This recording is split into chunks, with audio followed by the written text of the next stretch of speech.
Chào các bạn, hôm nay mình làm phần vỏ bánh và hoàn tất cái bánh trung thu nhân thập cẩm. Nguyên liệu làm vỏ bánh gồm có nước đường, bột mì đa dụng, dầu ăn, bơ đậu phộng. Rồi bây giờ bắt đầu mình tiến hành thực hiện. Đây là 300g nước đường. Mình cho bột mì vào từ từ. 450g bột mì đa dụng. Mình cho vào nước đường từ từ.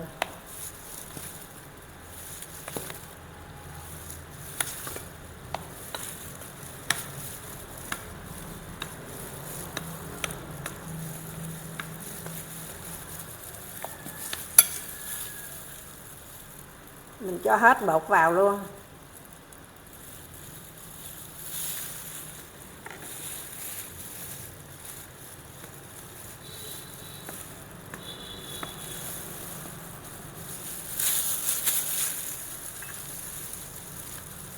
Đây là 10g bơ, mình cho vào bột luôn.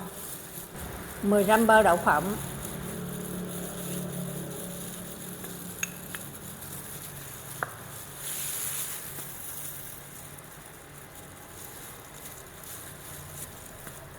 Mình cho vào 75g dầu ăn.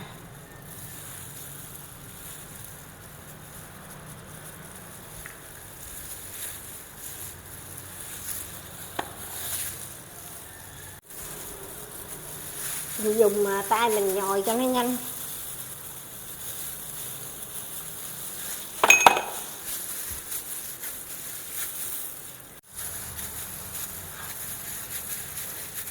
Mình trộn bột của mình như vậy là được rồi nè. Rồi bây giờ mình đậy lại cho nó nghỉ 30 phút. Trộn bột này là công thức chung. Khi gặp bột cũ khô phải thêm nước đường. Trường hợp bột nhão phải thêm bột mì đa dụng. Bây giờ mình thoa một ít dầu xuống cái thớt.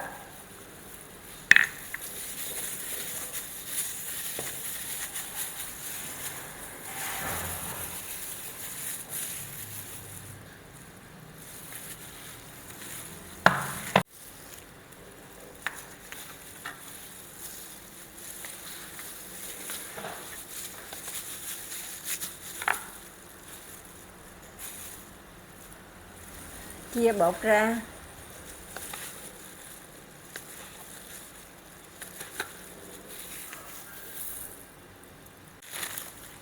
Mình chia bột xong rồi bây giờ mình vo viên.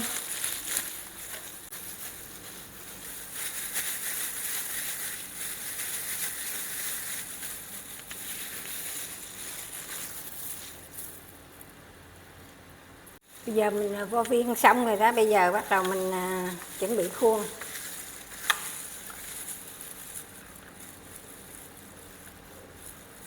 Có cái khuôn mình thôi dầu vào khuôn.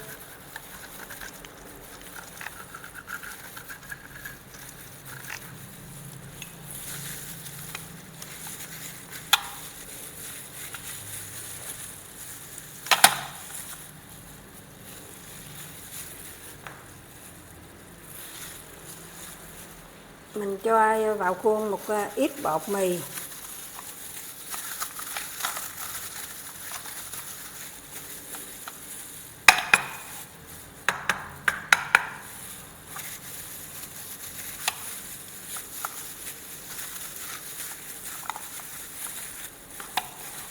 Rồi bây giờ mình đầu mình đóng bánh.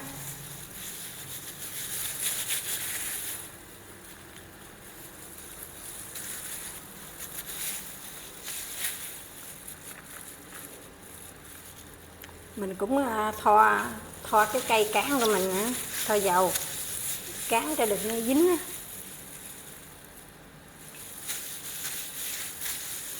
Rồi bây giờ bắt đầu mình cán.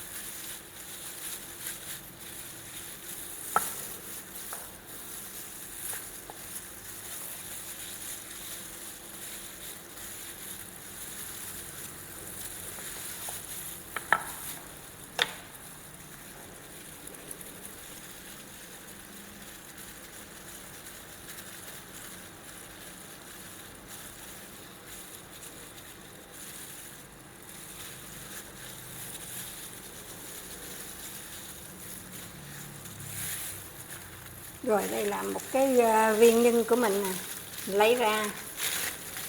Nhân làm xong để vào bọc không bị khô.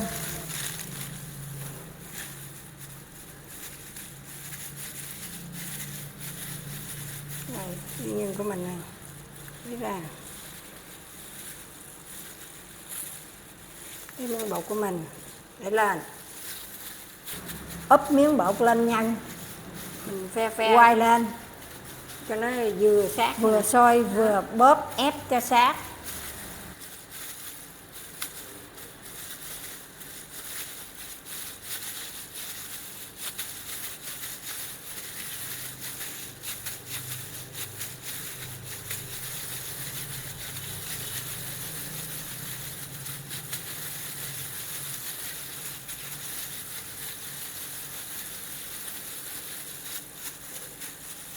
Đây mình được một viên này nè.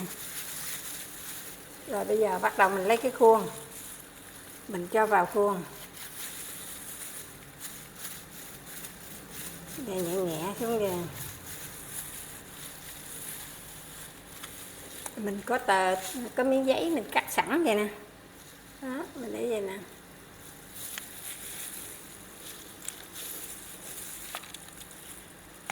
Cho cái bánh lên,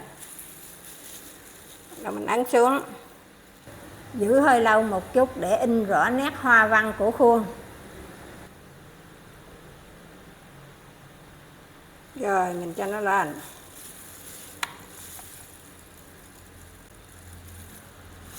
Đó, như vậy là mình được cái bánh rồi đó.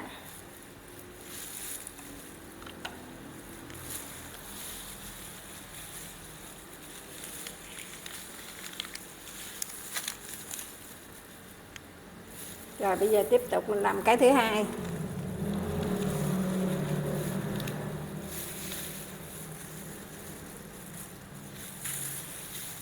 Thoa dầu cũng được hay là hoặc mình thoa bột cũng được.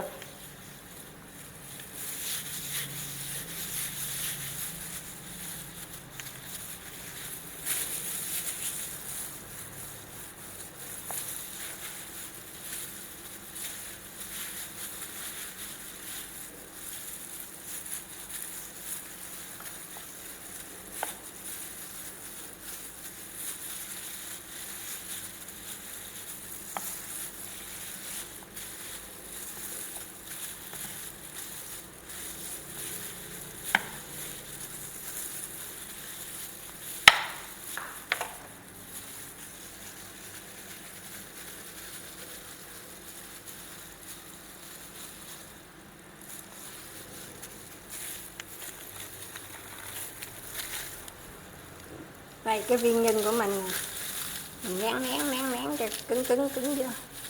Rồi mình lấy cái bọc ra.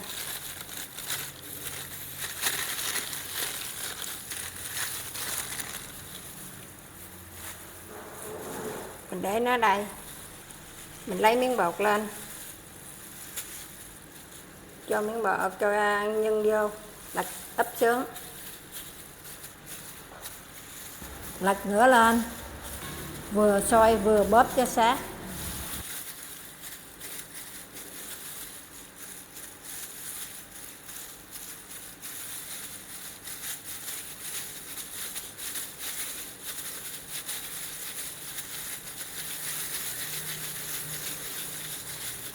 Vo tròn cho nó láng lại.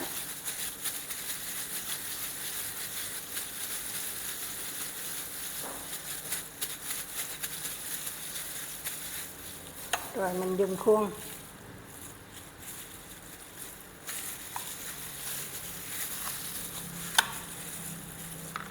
Khuôn mình cũng thoa chút dầu đi.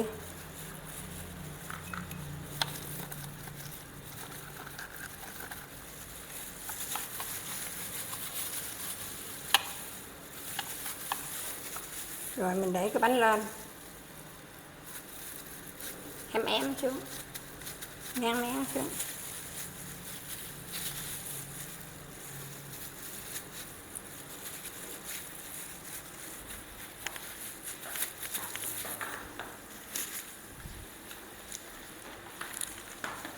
Rồi mình có một tờ giấy mình để xuống bàn, xuống thớt. Mình để cái bánh lên ngay. Rồi mình nén xuống, chờ một chút nó mới in hình cái mặt hình cái bông đẹp, nó mới giữ được cái hoa văn. Rồi bây giờ mình lấy ra.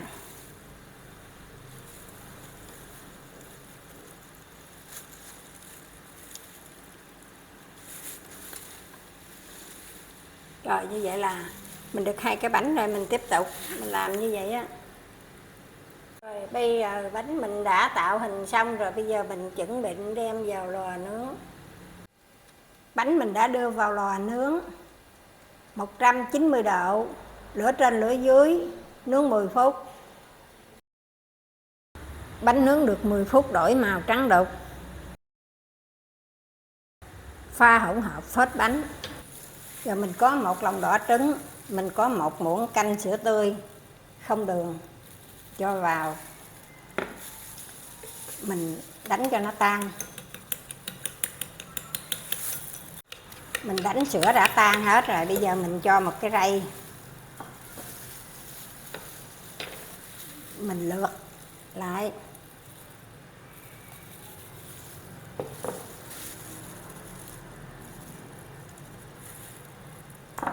Rồi mình đã xong có hỗn hợp phết bánh.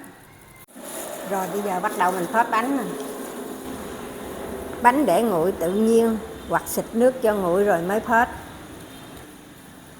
Phết trên mặt rồi phết vòng vòng chung quanh.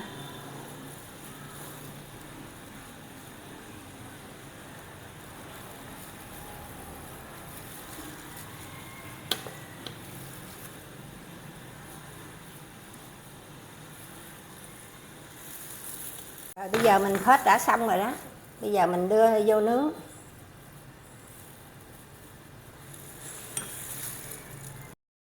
Mình cũng nướng 190 độ, lửa trên lửa dưới 10 phút. Phết như vậy, nướng như vậy 2 lần là bánh chín. Giờ bánh trung thu của mình đã nướng chín rồi. Giờ mình lấy một cái mình cắt cho các bạn xem.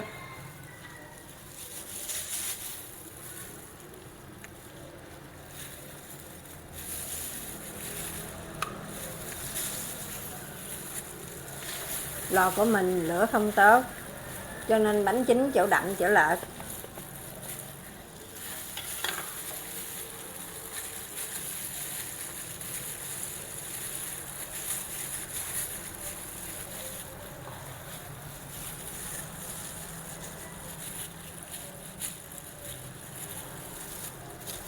Đây là thành phẩm bánh trung thu đến đây đã hoàn thành. Chúc các bạn ngon miệng, vui khỏe và hẹn gặp lại.